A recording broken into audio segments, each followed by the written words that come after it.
السلام عليكم ورحمة الله وبركاته. في هذا المقطع سنعرض لكم آخر أخبار المنتخب المغربي. إضافة إلى ذلك سنعرف لماذا بوفال لم يسافر رفقة الأسود اليوم نحو قطر، كما نتطرق إلى أداء اللاعبين المغرب اليوم.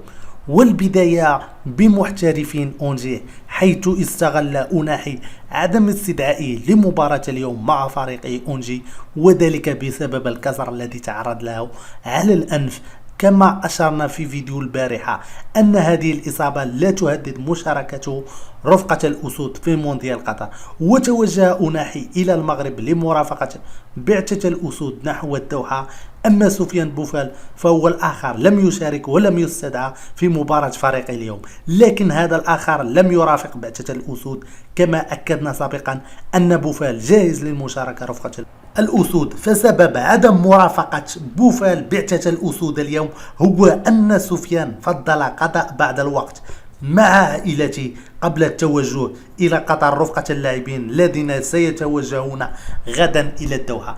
إذا بعثة المنتخب المغربي توجهت اليوم إلى قطر، كما أكدنا في فيديو البارح. بعثة المنتخب تواجدوا فيها جل لاعبين الوداد المشاركين في المونديال، وهنا نتحدث عن رضا التكناوتي، يحيى جبران، يحيى عطية الله، إلى جانب بعض اللاعبين المحترفين هما منير المحمدي، سالم أملاح، عز الدين أوناحي، جواد اليميق. ومن المنتخب إلى أداء محترفين، حيث استمر مدرب البلوز في تجاهل الدولي المغربي حكيم زياش، ودخل حكيم زياش حتى الدقيقة 73، لكن رغم قلة المباريات فحكيم زياش ما شاء الله زاهج بدنيا. المهم حكيم زياش قدم مباراة ولا أروع، فبالرغم من لعبه 17 دقيقة فقط إلا أنه تحصل على تنقيط 7.4 كأحسن تقييم في مباراة فريقه اليوم.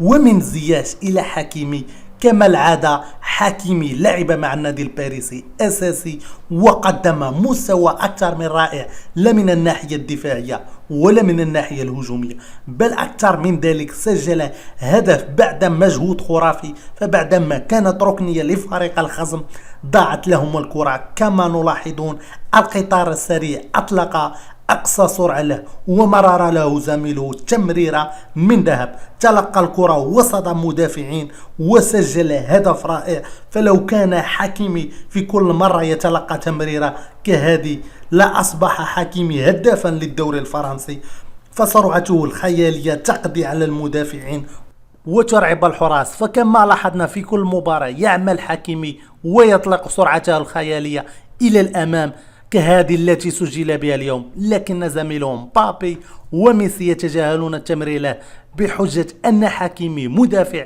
وليس مهاجم. فهذه الأنانية تضيع للنادي الباريسي بعض المباريات وبعض النقط، وبهذا تحصل حكيمي على تنقيط 7.4. وبهذا قد نكون انتهينا. دمتم في رعاية الله.